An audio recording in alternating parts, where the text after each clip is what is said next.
noonu Chérif. sëñ Malick mooy ñaxtu de fii moom affaire syndicalisme amul seddab yàlla la de ah.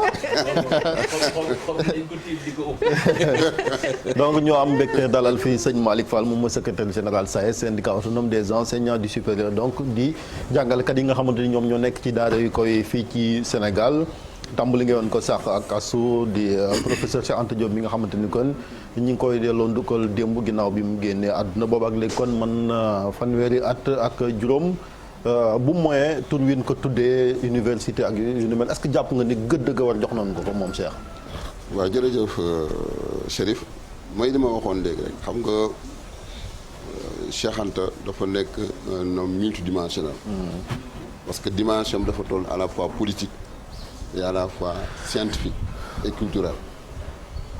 ñëpp xam nañu histoire jàngat nañ histoire gis ni sur le plan politique mën nañu wax ni boo gisee ni Cheikh Anta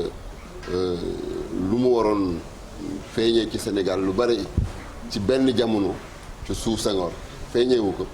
xëy na envergure politique am moom moo taxoon mu nekk donc ay woroo yi amoon ci digganteem ak président Senghor moo tax ba sur le plan politique lu bare mu yàqal ko bii Abdou Diouf ñëwee am na fu mu jaar ak moom xam nga ñu bare xamuñu lu tax Cheikh Anta n'a jamais voulu pratiquement presque s'opposer à Abdou Diouf gis nañu ne bii Abdou Diouf ñëwee sur le plan politique dafa xaw retiré wu tuuti te loolu yëfu ngor la ci am lu bare parce que bu fekkee dafa dund ak Senghor ci jamono mu am ay jafe-jafe ñëpp xam ne Cheikh Anta sur le plan scientifique kenn dootul natable lu mu doon mu nekk ci biir université Cheikh Anta Diop nekk IFAN am benn traitement boo xam moom lañu ko fa doon dafa am benn type de traitement ak benn jàppin boo xam moom lañu ko jàppe woon mu dund loolu muy dund tere ko jàngale ci daara ji mu nekk ci biir tere ko jàngale ba pare am également sur le plan ni ñu ko war a fayee ak ni ñu ko war a considérer yooyu yëpp ay problème la woon ba jamono ji Abdou Diouf ñëwee en 1981 réhabilité ko delluwaat ko place am joxaat ko gëddaam. mais est-ce que loolu c'est pas une certaine faiblesse de nos élites ndax nit ki mën nga bañ a déggoo ak moom ci wàllum politique mais sur le plan intellectuel quand même nga nangul ko. mais kooku loolu dafa am c'est-à-dire que loolu beneen dimension la mooy li ngeen doon évoqué léegi rek ci kaaw Sonko c'est-à-dire que dafa am foo xamee ni bu fa ay nit tolloo ci ay kilifteef maanaam ay kilifa bu ñu eggee ci benn niveau bi. war nañu am maanaam benn dépassement am foo xamee ni frein lañu fay teg lépp lu ñu mën a boole man ak yow lu mu metti am na loo xam ne waruñu ko jéggi frontière la boo xam ne kenn waru ko jàll parce que suñ ko jàllee rek dafay indi beneen dimension c'est-à-dire que dafay indi beneen dimension nit ki dafay wane ni ñun am na leneen loo xamee ni ci fi ñu teg am nañu loo xam ne manqué am na fa. donc loolu moom mooy histoire soo xoolee histoire politique bu Sénégal commencé que ci Senghor Mamadou Dia nga ñëw ci Senghor Cheikh Anta Diop nga ñëw ci Abdou Diouf ak Ablaye Wade donte Abdou Diouf amoon na benn niveau boo xam ne quand même xawoon na fa egg tuuti nga ñëw maintenant ci actuellement sous ce régime donc bari na am yoo xam ne ni dañ koy gis muy am. je pense que loolu également njàngat la loo xam ne ni. peuple sénégalais bi population bi ñoom ñoo ko war a jàngatal seen. mais yéen SAES est-ce que yéen a ngi xeex yéen it pour réhabilitation boobu du rek comme ni ñu ko waxee jàngale waat na fi génn àdduna ñu tuddee ko université même programme yi aussi mu ciy feeñ ba nga xamante ni kon képp ku ñëw parce que boo demoon micro trottoir étudiants yi bëri boo doon laajoon Cheikh wala œuvre yi mu bind xamoon ko bu ko defee kon lim nal ci ay téere ñu jàngal leen ko su ko defee ñu xam ko. waaw mais xam nga programme SAES du moom moo koy définir ñun syndicat lañu boo xamee ni suñu rôle premier mooy ñun ñi nga xamee ni dañu booloo nekk ci biir syndicat bi te di ay liggéeykat lépp loo xamee ni àq la ak suñu yelleef ñu jéem a fexe ba góorgóorlu ci ba ñu taxaw ci donte nag SAES ñëpp xam nañ ni yemul foofu kese lépp loo xam ne dafa jëm ci wàllu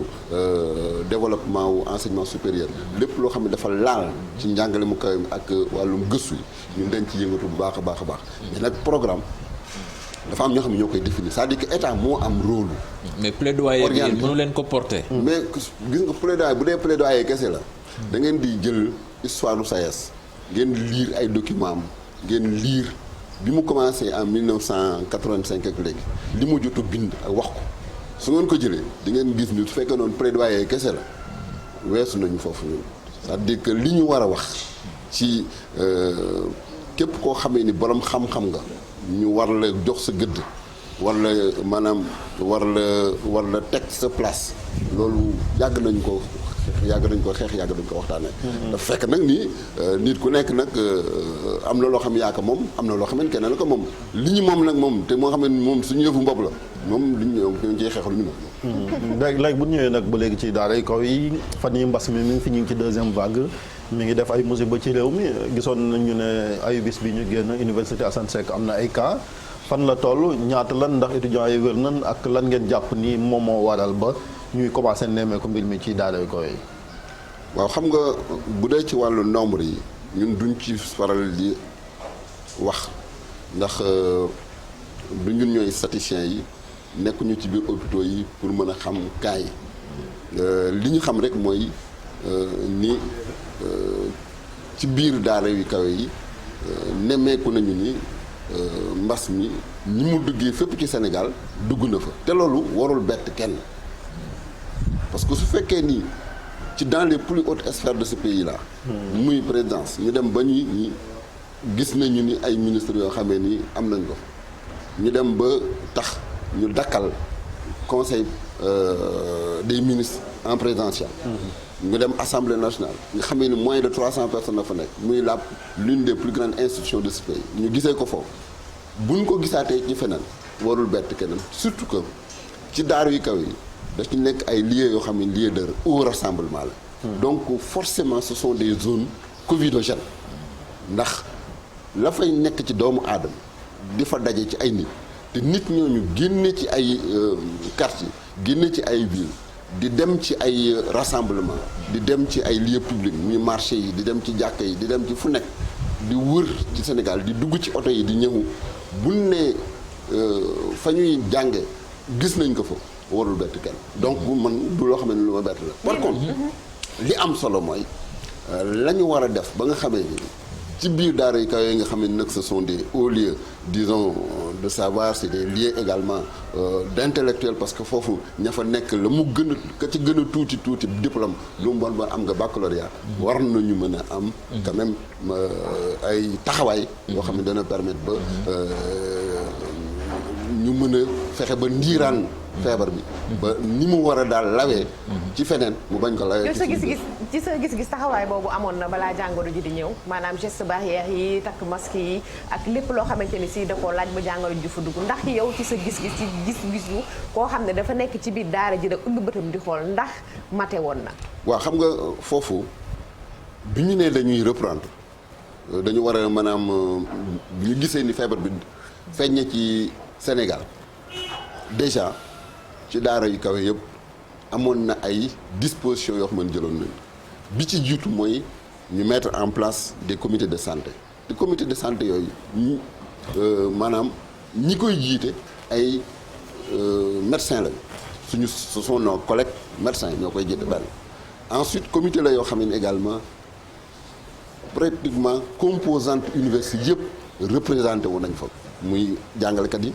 muy personnel administratif technique et de service muy également étudiants yi ci biir comité yooyu lépp loo xamee ni war nañu ko jël ci mesure maanaam war nañ ko bind ni lii kat su fekkee ni bëgg nañu liiraan feebar bi ba ni mu war a lawee du ko lawee mesures yi la ñu war jël ci comité de santé yooyu yëpp bind nañ ko. maanaam wax amoon na protocole sanitaire comme yeneen daara ndaw yi ni ñu amee woon protocole sanitaire. maintenant nag le problème du Sénégal mooy. suivi. dafa am relâchement. mooy bu ñu waxee mbir commencement bi ñëpp dañ koy jàppandoo mais bu ñu dawalee benn semaine ñaari semaine ñu commencé gis ni ku nekk da ngay am benn bàyyees ndiko bu ndaw. bàyyees ndiko yu ndaw yooyu nag moom mooy mujj dem ba nekk bàyyi ndees bu mag mooy indi finalement yenn jafe-jafe ñoo xam dañ koy dund. yéen au niveau du SAES seen membres yi ñàkkul ni am na si ñoo xamante ni ay jàngalekat lañ jëm nañ mag ñi am ay comorbidité est-ce que ñooñu ñu ngi dem ci salle de classe yi di dispenser ay cours wala am na ñoo xam ne jël ngeen leen ni leen yéen toog leen seen i kër. waaw loolu bu fekkee ni suivre ngeen ci samay sorties bi feebar bi jëkkee am je pense que bu ma juumul ci locaux TFM yi laa ko jot moo sa waxee wax ni li am solo mooy ci biir protocole sanitaire bi ak ci mesure d'accompagnement yi nga xam dañu ko war a jël war nañu xool fexe ba jàngalekat parce que déjà université dugg fa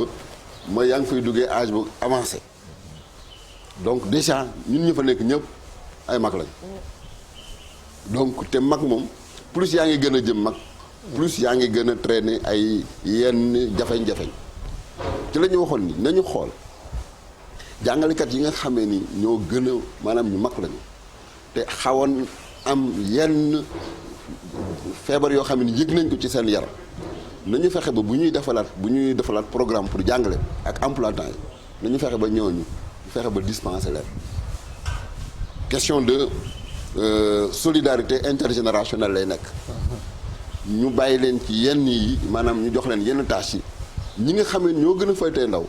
ñu jël toutes les mesures de précaution maanaam tout ce qui est donc mesure de barrière ak protocole sanitaire bi nga xam ne dañ koo digle ñu jëfandikoo ko ba permettre également ñooñu ñu bañ alors souffrir donc de cette maladie et ensuite on avait demandé à ce que suñu camarades yëpp ku ci nekk na ngay farataal di def maanaam say visite médicale régulière pour mën a xam lan moo nekk ci sa yaram pour mën a également am un suivi médical. loolu beneen bi tam bëggoon naa ko mooy enseignement bimodal parce que comme dañuy wuti alternative ne mbooloom pour bañ rassemblement électorat bi annoncé woon ne dañuy def enseignement bimodal est-ce que yéen SAES joxe woon ngeen ci seen accord et que aussi jàpp ngeen ni dina am njeexital. waaw xam nga yaa ngi laal nag point bu am solo boo xamee ni daanaka mën nañu wax ni li gën a ñor tey ministre de l'enseignement supérieur loolu la parce que ministre de l'enseignement supérieur moom dafa am ñetti yëf wala ñeenti yëf yu ko ñor ñett ñi mën naa ci dellu si mooy orienter mooy gérer l'enveloppe donc des bourses bi ci des mooy le basculement ci enseignement bimodal ñett ñooñu ñoo ko ñoraan lépp lu mu la wax lu dul ñett ñooñu da lay nax rek. yooyu du priorité. moom ñett ñooñu ñooy priorité moom. yéen na jàpp leen ni priorité la. xam nga erreur bi ñu dal ci bi ñuy dugg ci enseignement bi ñuy dem ci enseignement LMD yi dañ doon wax moom la ma sama benn xarit di wax mooy dafa am suñu benn collègue boo xam ne dañ bi ñu di wax naan nañu basculer dans le système LMD mu ne bu leen basculer. parce que basculer mooy da ngay perdre sa équilibre te boo dee perdre sa équilibre da ngay daan donc on a basculé dans le système LMD mooy dugg nañ ci biir jëluñu toutes les dispositions préparé wuñu ko jëluñu également toutes les mesures pour xam ndax dañ koy commencer de façon assez douce jël benn faculté wala benn université wala benn niveau. maanaam daal waajal leen ko dafa nekkoon. mais dañoo xëy suba rek ñu indil ñu ko ba léegi ñoo ngi payer les contre-coups de ça. enseignement bimodal dafa nekk également beneen tibu jàngale bu bees. mooy lan sax pour ñu xam. enseignement bimodal bi ci maanaam ci ni ñu ko tënkee rek mooy dafa am dañu bëgg maanaam boole diggante njàngale boo xam ne dañ koy jaarale ci xarala yi. ak njàngale moo xam ne ni ci teewaay lay doon. ñu ni kon ñaar ñooñu la ñuy lëkkale. mais ñaar ñooñu boo ko bëggee lëkkale tey ci Sénégal dafa am. loo xam ne ni moo ñu texte yoo xam ne moo ñu régir ñun une enseignement gis nga bu waa ANAQ-Sup di ñëw di évaluer di évaluer njàng mi dañu lay laaj ndax yow ci texte yi ndax njàngale bi ngay defal njàngale présentiel la wala njàngale à distance la yooyu ay question la yoo xam ne ni ay texte moo ko régir donc su fekkee ne da nga bëgg xëy suba jóge ci bii mode jàngalin dem ci beneen mode jàngalin dafa laaj texte yi nga xam ne moo ko régir texte yooyu ñu xoolaat ko ba d'accord ci kàddu deuxièmement mooy waruñu tëb rek parce que am na jafeñ-jafeñ collègues yi ñoo ngi def enseignement à distance parce que situation bi moo toll foo xamee ni sans ñu wax leen ko ñoo ngi koy def mais dañ koy defandi parce que dañu toll ci situation boo xam ne daf ko laaj mais su fekkee ne aujourd'hui dafa nekk une option du gouvernement du Sénégal parce que option bi problème mu pandémie bi dafa ñëw rek accélérer ko mais le problème du Sénégal lan la dañoo def projection seen état jeunesse ni mu toll. def projection ci baccalauréat yi xool ni ci jamono yii ñu jëm at yi ñu jëm bu fekkee ni da nga calculer population sénégalaise ni mu tuutee. ak ni bachelier yi di yokkoo même su fekkee ni amaguñu taux de réussite bu baax parce que ren li bac bi di baax yëpp egguñu 45% 47%. demaguñu 50%. ça veut dire que donc heure bu ñu demoon te egg ba 60%. fan lañ jëm. donc projection yooyu la ñuy def ñu ni kon li ñu am ci infrastructure ci université yi ak ni xale yi di màggee baccalauréat yi ñu koy amee bu ñu deful ndànk fii léegi ñaari at ñetti at on va se retrouver avec 250 000 bacheliers bu boobaa est-ce que infrastructure yi ñu am attan na ko wala def loolu pour résorber la forte demande. donc dafa nekk loo xam ne ni maanaam pandémie bi dafa ñëw rek xaw ko waaw mais projection la waajoon noonu waaw c'est-à-dire que maanaam dañu daje jamono joo xamee ni jamonoy mbas la ñu ni kon est-ce que lii warul mën a nekk maanaam prétexte wala ñu profité ci pour régler benn problème boo xamee ni problème la boo xamee ni ñëpp xam nañ muy ñun ñi jàngaleek ñëpp xam nañ ñi problème la. UVS c'était pas le premier pas. mais xam nga UVS dafa nekk université la boo xamee ni dañ ko dédié à l'enseignement à distance mais bi ñuy commencé dafa commencé ci ay jafeñ-jafeñ te jafeñ-jafeñ am li ko indi mooy la mu waroon am ci accompagnement moo waroon ko am ci ay njumtuwaay yoo xamee ni moom moo mën a permettre UVS mu doxal ni mu war a doxalee yooyu dafa àndul ak moom maanaam dañ ko joxul xam nga ni da ngay créer benn mbir ba pare ñu dawal tuuti ñu doog a gis ni kat lii mooy problème yi ñu jéem a commencé nag maintenant di jéem a corriger aujourd'hui tey ñun ci suñuy njàngal ci suñu xalaat bu gàtt UVS tey dafa waroon nekk opérateur ni tey Orange nekkee opérateur Expresso nekkee opérateur ñeneen ñi bëgguma lim seen tur nekkee ay opérateur tey jii tey UVS dafa war a nekk opérateur te bu nekkee opérateur waxuñu mu nekk un opérateur économique déedéet du nekk opérateur économique dafay war a nekk rek benn opérateur boo xam ne dafa war a am par exemple ay jumtuwaay boppam boo xamee ni mën na ko permettre moom buñ ci dindee tout ce qui est WhatsApp dindi ci tout ce qui est ay YouTube ak yooyu yëpp ñu dindi ko ci mais mu nekk benn mu am benn maanaam ay njumtuwaay yoo xam ne dina ko mën a permettre mu mën a gérer tout ce qui est plateforme d'éducation et d'enseignement bu boobaa plateforme boobu day nekk lu gratuit kenn du ci fay parce que étudiants yi fi nga toll jàngatkat yi fi nga toll mais loolu nag Chérif damay wax ni dama ko bëgg leeral ci bopp ñi SAES waxagu ci kenn laajaguñ ci suñu xalaat waxaguñ ci li ma bëgg xamal mooy su fekkee ni dañu bëgg basculer dans le système bimodal nañ ko jaarale fañ ko war a jaarale mooy ci biir département yi parce que département bi wala section yi mooy unité de base soo ñëwee département géographie département philo département jàngalekat yëpp a fa nekk bu ñu leen laajee yéen lan mooy seen xalaat ci njàngaleem bimodal ñoom dinañu daje réfléchir wax ni. mais est-ce que tey temps bi may nañu liggéey boobu noonu yëpp xool pandémie bi ni nga xam ne moom lay demee jàngoro ji ni muy duggee ci biir daara yi est-ce que mënuñu tënku ci li ñu jàngee ci UVS jéem a xool nan lañ koy yaatalee ci yeneen kuréel yi. waaw loolu d'accord naa ci ak yow Aïssatou ci benn mbir mooy ñoo ngi dund benn situation on a besoin tout de suite d'avoir une réponse mais am réponse tout de suite warul tax également ñu yàq suñu système ba nga xamee ni mën nañu toogaat 30 ans pour defar ko bu leen jëlee bu fekkee da nga jël li xewoon ci daara yu suufe yi muy primaire secondaire bi ñuy indil ay classe à double flux yooyu yëpp ba ñu koy defal dañoo tëb rek parce que dañu am benn situation boo xam ne dañu ko bu présente la ñu dund ko ñu automatiquement pour mën a génn ci situation bi voilà la solution qu'il faut jàngatuñu pour def des études prospectives ni des études anticipatives pour xam ndax lii bu amee lu mu war a mën a jëlal Sénégal ak lu mu war a mën a jëlal système éducatif. est-ce que suñu faiblesse foofu la nekk le fait que ñun duñu anticiper ndax tey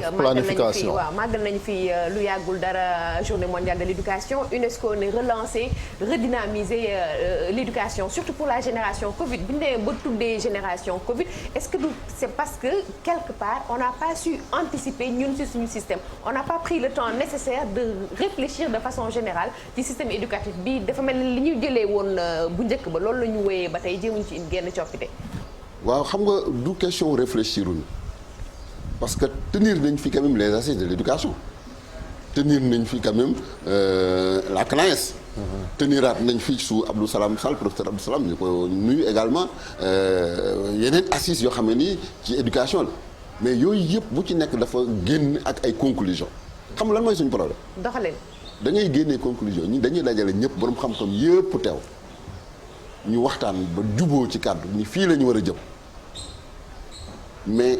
suñu problème mooy tënku ci li nga xamee ni moom la maanaam gëstu yooyu wane. exécution. gis nga CNAES bi ñu paree muy concertation nationale sur l'avenir de l'enseignement supérieur dañu génnee 78 mesures maanaam juróom-ñaar fukk ak juróom-ñetti ndénkaane yoo xam ne dañuy wax ni ñii kat dañ ko dénkaane pour bu fekkee ni bëgg nañu njàngale mu kaw mi mu dox nañu tënku ci lii ba ñu ñëwee lan lañ def dañu def organiser conseil présidentiel jukki ci juróom-ñaar fukk ak juróom-ñett yooyu fukki mesure ak benn ñu tuddee ko des décisions présidentielles léegi kon juróom-benn fukk ak juróom-ñaar anañ te loolu yëpp chaîne la woon c'est lié. parce que dañ ko def mu nekk dañ ko naste comme kurus. dañ ko naste mais orientation orientation yi war na cee wax parce que ministre bi ñëw na fi kon am ne orienté na ñëpp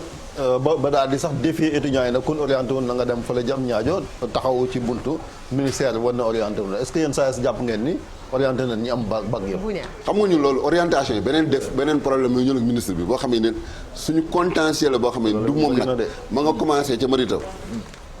contentieux la boo xam ne dañoo d'accord ci ni ñuy orienté xale yi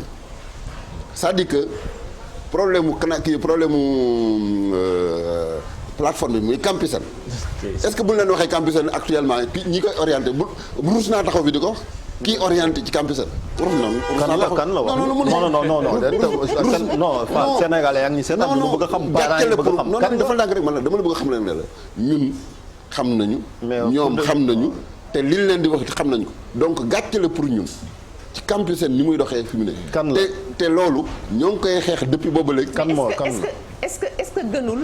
Cheikh après ma jox la buñaa bi est-ce que gënul ngeen fexe déggoo lépp rek ngir bëgg-bëgg wala nekkinu xale yi gën a ñoŋ ci biir daara ji ndax bu fekkee ne SAES ak jëwriñ ji am na jiixi jaaxaata waaye sax amuñu ji c'est-à-dire que xam nga ñun yàlla def ñu nattu bind gis nga bu fekkee ne woon dañuy doxal rek li jëm ci suñu wàllu maanaam suñu intérêt mais kon kenn duñu dégg billaahi kenn duñu dégg parce que bu ñu li ñu bëgg xam nañu fi ñuy aw pour am ko li ñu xam lan moo ñu sonal li ñuy bëgg njàng mu kawe mi. Ils sont bien payés les enseignants du supérieur. non du question bien payé c'est-à-dire que di ñu bëgg ni njàng mu kawe mu ñoŋ gëstu bi doxal Sénégal loolu moo ñu sonal.